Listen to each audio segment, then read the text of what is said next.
دوستو یاد رکھنا، تگڑا اور مضبوط جوان پتہ کون ہوتا ہے؟ جس کی نظریں پوری طرح اس کے کنٹرول میں ہوں۔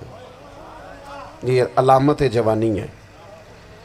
جس آدمی کا پوری طرح دو لوگ دنیا میں کبھی کوئی کارنامہ سر انجام نہیں دے سکتے، ایک جو حرام کھاتا ہو، ایک جس کی نظر ناپاک ہو۔ محمد بن قاسم جب یہاں آئے تھے نا تو ایک دن بڑے پریشان تھے، تو ایک بزرگ کہنے لگے آپ کیوں پریشان ہیں؟ کہنے لگے راجہ دہر سے مقابلہ ہے اور ہماری فوج تو سندھ کے رستے بھی نہیں جانتی، زبان بھی نہیں جانتی، لڑیں گے کیسے؟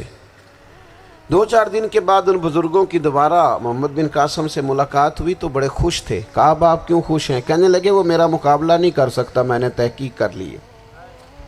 کہا کیوں؟ کہنے لگے نظر کا گندہ ہے، اور جو نظر کے گندے ہوتے ہیں وہ میدانوں میں ٹھہرا نہیں کرتے۔ میدان کے لیے نکلنے کے لیے پاک جوانی کی ضرورت ہوتی، تطہیر مزاج ہونا ضروری ہوتا ہے، پاکیزہ افکار اور سچی اور سچی ستھری سوچوں کا ہونا ضروری ہوتا ہے۔ اس لیے فرمایا کہ میرا مقابلہ نہیں کر سکتا۔ حضرت عبداللہ ابن حذافہ کمرے میں تھے تو وزیر کی بیٹی اندر سجی سنوری پہنچ گئی۔ جیسے ہی آپ نے اس کفر کی چال کو دیکھا تو تیمم کر کے نفل شروع کیے۔ وہ ساری رات بیٹھی رہی، رب کا بندہ ساری رات عبادت کرتا رہا۔ عبادت بڑا سہارا ہے، مصلی بڑا سہارا ہے اللہ کے بندوں۔ صبح دروازہ کھولا، وزیر نے اپنی بچی سے پوچھنا چاہتا تھا رزلٹ کیا نکلا، تو وہ کہنے لگی پیچھے ہٹ جا، اب تیرا میرا تعلق کوئی نہیں، میں نے نبی پاک کا کلمہ پڑھ لیا۔ اس نے کہا میں نے بھی زمانہ دیکھا ہے، پر یہ کیا لوگ ہیں، کستوری کے بنے ہوئے، سندل سے دھلے ہوئے، کہ میں ساری رات کمرے میں رہی اور 100 اور 1000 آدمی جس جوان کا مقابلہ نہ کر سکے، اتنا طاقتور جوان کمرے میں رہا اور اس نے نظر اٹھا کے نہ دیکھا۔ او کچا رنگے للاری والا جڑا چڑھدا تے لیندا رہندا ہے، اے عشق تیرے دا رنگ محمد چڑھیا پھر نہیں لیندا۔ میں کہا ایک دفعہ نظر اٹھا کے نہیں دیکھا، کمال ہو گئی۔ اتنے بڑے لوگ، اتنی بڑی سعادت مندی، فیروز بختی، معاملہ فہمی حد ہو گئی۔ اللہ اکبر۔ دوستو بادشاہ جب پوری طرح ہار گیا نا، اس نے کہا مار دو۔ تیل گرم کیا ایک کڑاہی میں، اور جب آپ کو اس میں ڈالنے لگے تو آپ کی آنکھوں میں آنسو آ گئے۔ بادشاہ کا خیال ہوا شاید نرم ہو گئے ہیں، کہنے لگا روئے کیوں؟ فرمانے لگے سوچتا ہوں جان ہی ایک ہے، کتنا مزہ ہے اس کی راہ میں جان دینے کا، کتنی لذت ہے اس کے نام پر مرنے میں، کتنا لطف ہے۔ جے تو چڑھیا اتے دار بھی نہیں تے جے تو وکیا عشق بازار بھی نہیں، تے ایڈا سستا سودا پیار بھی نہیں، تے ایڈا سستا لبدا یار بھی نہیں۔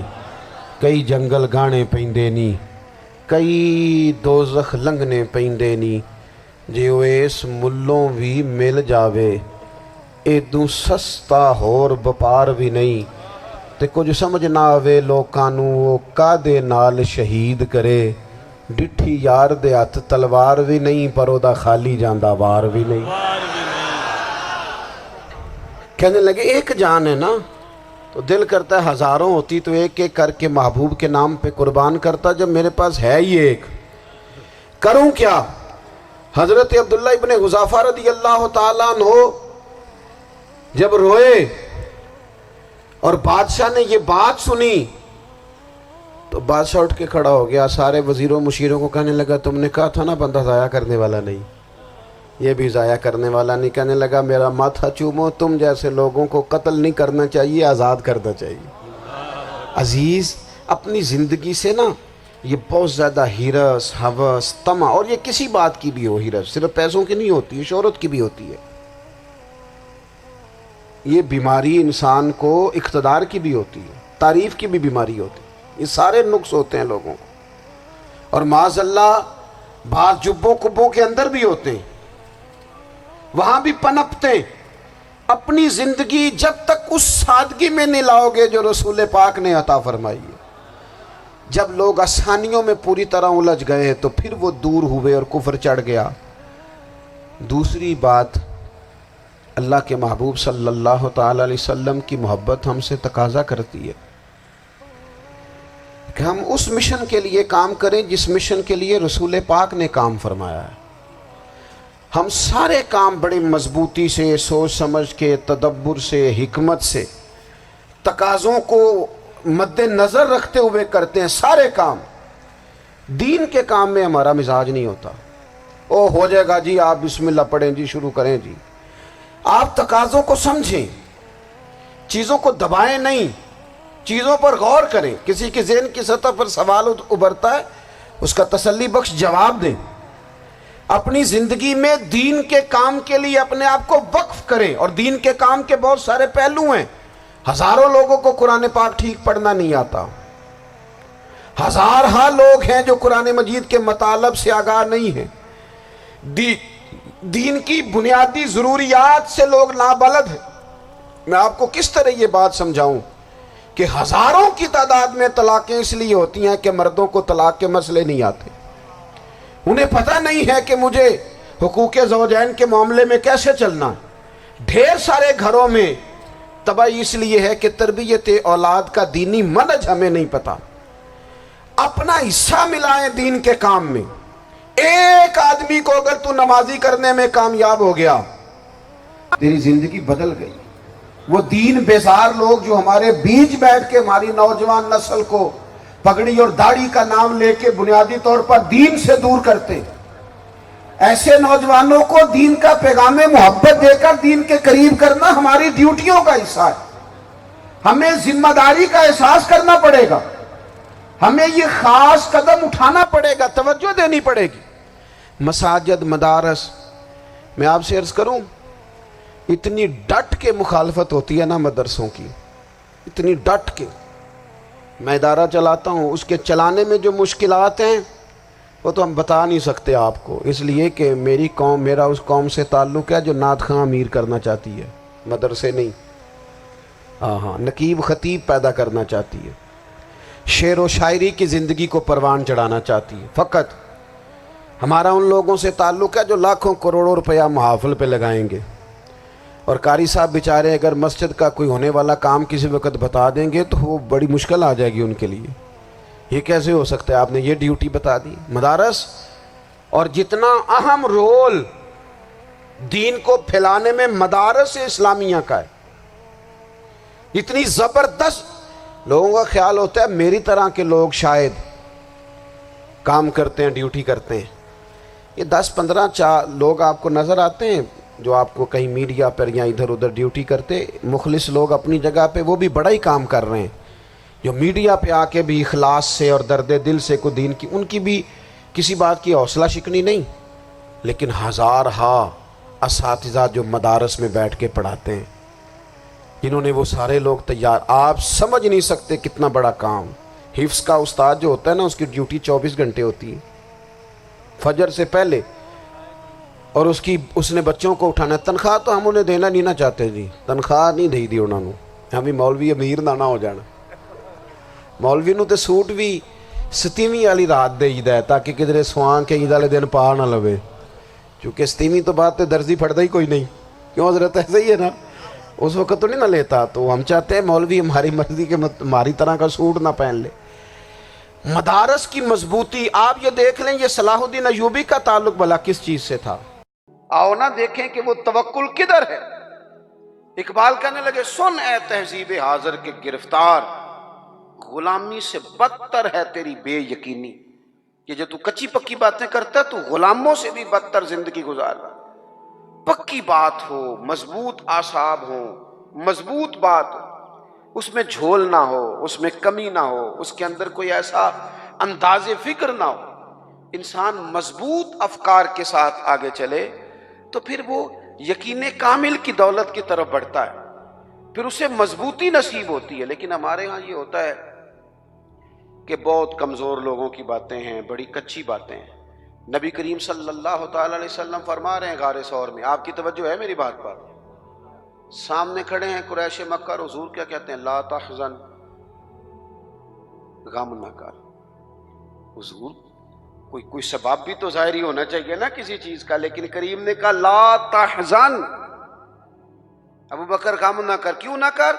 ان اللہ معنا، اس لیے نہ کر کہ بے شک اللہ ہمارے ساتھ ہے.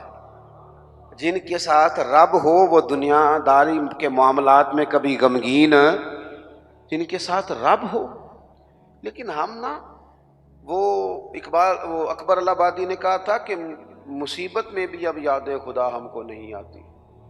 دعا منہ سے نہ نکلی، جیبوں سے عرضیاں ہی نکلی. ہم نہ دفتروں کے چکر تو کاٹتے ہیں، مصلی نہیں بچھاتے. ہم سفارشیں تو ڈھونڈتے ہیں، دعائیں نہیں کرتے. ادھر ادھر سے اپنے تعلقات تو لڑاتے ہیں لیکن اللہ کی رحمت کو نہیں مناتے. ایک تو ولی کی شان یہ ہے کہ کامل ایمان، اور دوسری بات وَكَانُوا يَتَّقُونَ، ولی متقی ہوتا ہے، تقوی والا، پرہیزگار. نمازی کو پرہیزگار نہیں کہتے. نماز پڑھنے والا نمازی ہے، حج کرنے والا حج کرنے والا حاجی ہے، قرآن شریف پڑھنے والا قاری ہے، یاد کر لینے والا حافظ ہے. گناہ سے بچنے والے کو پرہیزگار کہتے ہیں. متقی کہتے ہیں جو گناہ سے پرہیز کرے. اور میں آپ کو صحیح بتاتا ہوں، تجربہ کر لینا، دوائی کھانا آسان ہے، پرہیز کرنا. اسی طرح نماز پڑھنا بعض اوقات آسان ہے لیکن پرہیز کرنا، نمازی بن کے دکھانا مشکل ہے. پرہیزگار، متقی کہتے ہیں پرہیزگار کو. میں ایک دفعہ اپنی اماں جی کو لے کے ڈاکٹر کے پاس گیا ہوا تھا، تو ایک اماں جی آئی ہوئی تھی بوڑھی، وہ ہم سے پہلے ان کا نمبر تھا، تو کھانس رہی تھی بڑا. تو ڈاکٹر کہنے لگا اماں جی جی تسی چول چھڑ دیندے ہو تو پھر میں دوائی بھی تہاڈی کٹا دینا، جی تسی چول نہیں چھڑنے تو پھر میں دوائی لکھ دینا. تو اماں جی تھوڑی دیر چپ رہیاں تے بعد کہنے لگیاں پتر تو دوائی لکھ ہی دے. یعنی پرہیز مشکل کام ہے، لوگ دوائی کھا لیں گے اور سالوں کھا لیں گے لیکن پرہیزگاری. متقی پرہیزگار وہ بندہ ہوتا ہے جو بولنے میں بھی محتاط ہو، کھانے میں بھی محتاط ہو، بے لگام نہ ہو، سوچ کے بولے، حلال کھائے، طیب بات کرے. وہ کسی کے ساتھ گفتگو کرنے میں ڈرے کہ اس کی دل آزاری نہ ہو جائے. وہ محتاط ہو، محتاط. ہمارے ہاں لوگوں کو باتیں کرنے کا بڑا شوق ہے، وہ اتنی باتیں کر جاتے ہیں پتہ ہی نہیں ہوتا کس کس کو تکلیف دے جاتے ہیں. اپنے آپ کو بتانے کا بڑا شوق ہے، وہ اس قدر زیادہ آگے بڑھتے ہیں کہ کئی دفعہ نا اس میں کمزوری آ جاتی ہے کہ وہ دائرہ کار کراس کر گئے. متقی شخص وہ ہوتا ہے جو ذرا محتاط ہو، احتیاط والا ہو، پرہیزگار ہو. حضرت سیدنا عمر فاروق رضی اللہ تعالیٰ عنہ نے نا حضرت ابی بن کعب رضی اللہ تعالیٰ عنہ سے ایک دفعہ پوچھا. اگرچہ حضرت عمر بھی بڑے عالم تھے لیکن جناب ابی بن کعب رضی اللہ تعالیٰ عنہ قرآن مجید بڑا سونا پڑھتے تھے، اس لیے ان کی ذمہ داری تھی کہ وہ تراویح کی امامت کریں گے. آپ نے پوچھا کہ اے ابی بن کعب، آپ بڑے حدیث کے جاننے والے ہیں اور قرآن مجید پر بڑی آپ مطالعہ کی نظر رکھتے ہیں، ایک بس مسئلہ تو بتائیں. یہ مسائل پوچھنے کا نا ہمیں بھی ذوق منانا چاہیے. جب شوق ہو جاتا ہے، ذوق ہو جاتا ہے، پھر دل بھی لگ جاتا ہے. حضرت ابی بن کعب رضی اللہ تعالیٰ عنہ سے حضرت عمر نے سوال پوچھا. کہا جناب بتائیے، یہ بار بار کئی بار اللہ تعالیٰ نے قرآن مجید میں تقوی کی بات کی ہے، بار بار کہا ہے پرہیزگاری اختیار کرو تاکہ تم پرہیزگار بن جاؤ. اللہ پرہیزگاروں کے ساتھ ہے، اللہ پرہیزگاروں سے محبت کرتا ہے. تو یہ پرہیزگار کون ہے، یہ تقوی کیا ہے؟ تو بڑی سادی سی مثال دی حضرت ابی بن کعب نے. آپ کو سمجھ آ رہی ہے میری باتوں کی؟ تھک تو نہیں گئے آپ لوگ؟ ہر بات میں تو ایسے نہ کریں، سوچ کے کریں. حضرت ابی بن کعب رضی اللہ تعالیٰ عنہ سے پوچھا کہ بتائیے متقی کون؟ یہ آپ نے تعریف یاد رکھنی ہے تقوی کی، اگرچہ بہت ساری تعریفات موجود ہیں لیکن حضرت ابی بن کعب کہنے لگے اے عمر، اگر آپ تنگ رستے سے گزر رہے ہوں، دونوں طرف جھاڑیاں ہوں، کانٹے دار جھاڑیاں، رستہ تنگ ہو، اور آپ نے کھلا لباس پہنا ہو تو آپ کیسے گزریں گے؟ تو حضرت عمر کہنے لگے بڑی صاف سی بات ہے، ذرا کپڑے سمیٹ لوں گا. اور تھوڑا سا نا ادھر ادھر دیکھ کے محتاط ہو کے گزروں گا کہ میرے کپڑے جھاڑیوں سے الجھ نہ جائیں۔ حضرت ابی بن کعب کہنے لگے بس یہی سادی سی بات ہے، دنیا میں بھی دونوں جانب گناہوں کی جھاڑیاں ہیں، جو ذرا اپنے آپ کو سمیٹ کے گزر جائے اسے متقی اور پرہیزگار کہا جاتا ہے۔ ذرا سمٹ کے گزرے، غیر محتاط نہیں، بات کرے تو احتیاط سے، اور سب سے بڑا مسئلہ رزق کے معاملے میں محتاط ہو۔ جو لوگ رزق حرام کھاتے ہیں نا، روحانی زندگی ختم ہو جاتی ہے بالکل۔ رزق حرام سب سے بڑا نقصان یہ کرتا ہے کہ بندے کی عبادت کی لذت چلی جاتی، سجدے میں ذوق نہیں آتا۔ متقی لوگ نا احتیاط سے زندگی گزارتے ہیں، وہ خیال کرتے ہیں، وہ سوچتے ہیں کہ یہ چیز آئی ہے تو کہاں سے آئی۔ ان کی زندگی کے اندر یہ احتیاط پائی جاتی ہے۔ حضرت عبداللہ ابن عمر رضی اللہ تعالیٰ عنہ بڑے عالم تھے، حج کے مسائل سب سے زیادہ حضرت عبداللہ ابن عمر کو آتے تھے۔ اذان شروع ہوئی، اذان سنیں۔ تو متقی آدمی وہ ہے جو تھوڑا سا نا پرہیز کرے۔ ہمیں نا اپنے اوپر تھوڑی پابندیاں لگانی پڑی، ہمیں صرف ہر اس چیز کی طرف بڑھنا ہوگا جو اللہ تعالیٰ نے ہمارے لیے جائز رکھی ہے، جو ہمارے لیے درست نہیں ہے، ہمارا حق نہیں ہے، اس سے پوری طرح بچیں گے تو متقی کہلائیں گے۔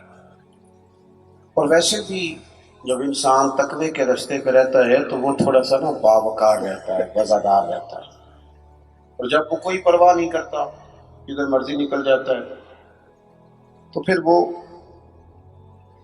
آہستہ آہستہ اپنی نظروں میں اپنے آپ کو بے وقت سمجھتا ہے۔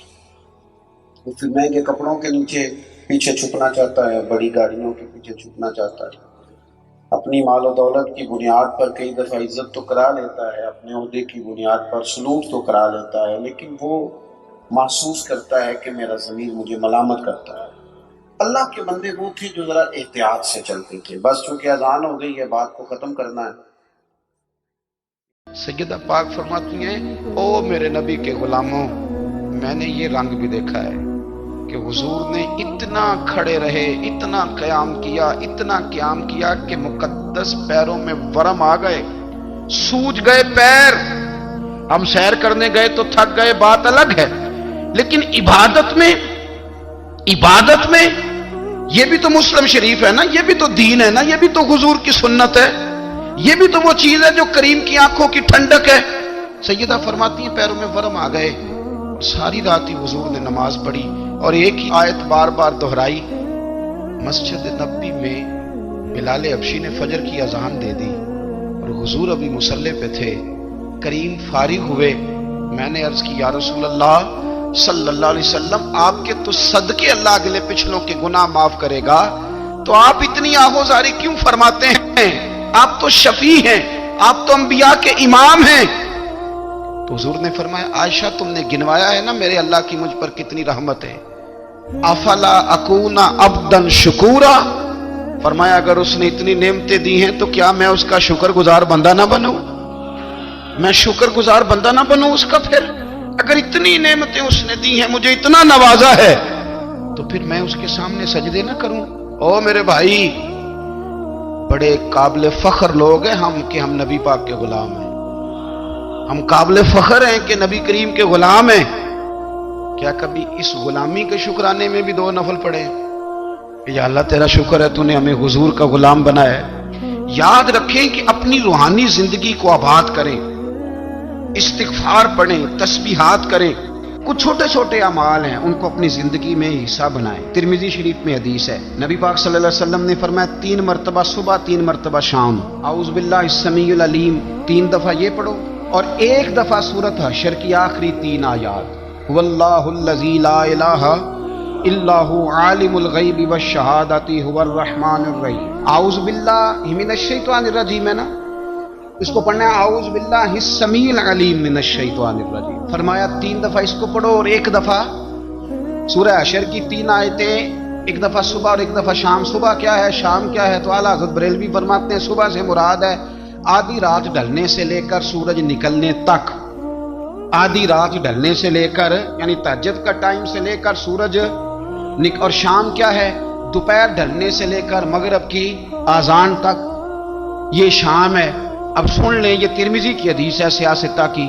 نبی پاک نے فرمایا جس نے 3 مرتبہ اعوذ باللہ پڑھی اور ایک بار سورہ حشر کی آخری 3 آیتیں پڑھی، ایک دفعہ صبح پڑھے ایک دفعہ شام پڑھے، نبی کریم علیہ السلام فرماتے ہیں اگر صبح پڑھے گا تو 70,000 فرشتے شام تک، اور اگر شام کو پڑھے گا تو 70,000 فرشتے صبح تک پڑھنے والے بندے کی مغفرت کی دعا مانگتے رہیں گے۔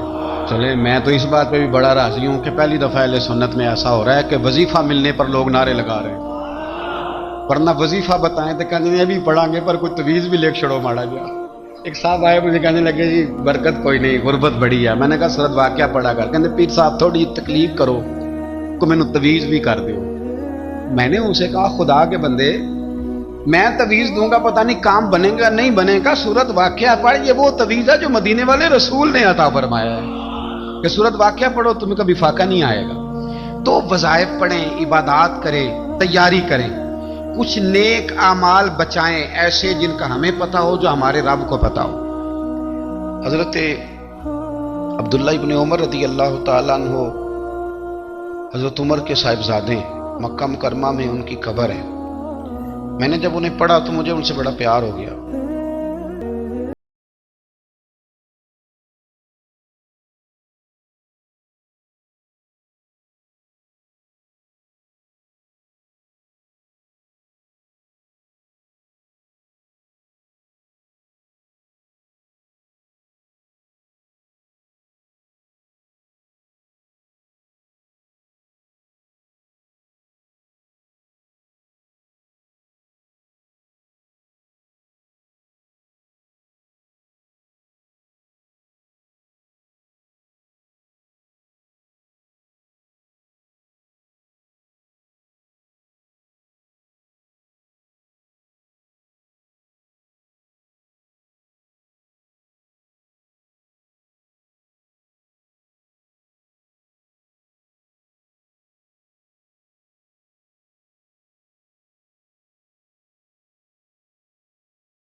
شاید دیکھو تو بات کرنا، لیکن حضور تشریف لائے، میری باری تھی، میرے گھر تشریف لائے، کھانا پیش کیا تو فوراً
ہے کہ عشاء کی نماز پڑھ کے سو جاتا ہے اور فجر تک سویا ہی رہتا ہے، اسے چاہیے کہ تہجد کے وقت اٹھا کرے، اللہ کی بارگاہ میں حاضر ہوا کرے، آہوزاری کرے، سجدے کرے، عبادت کرے۔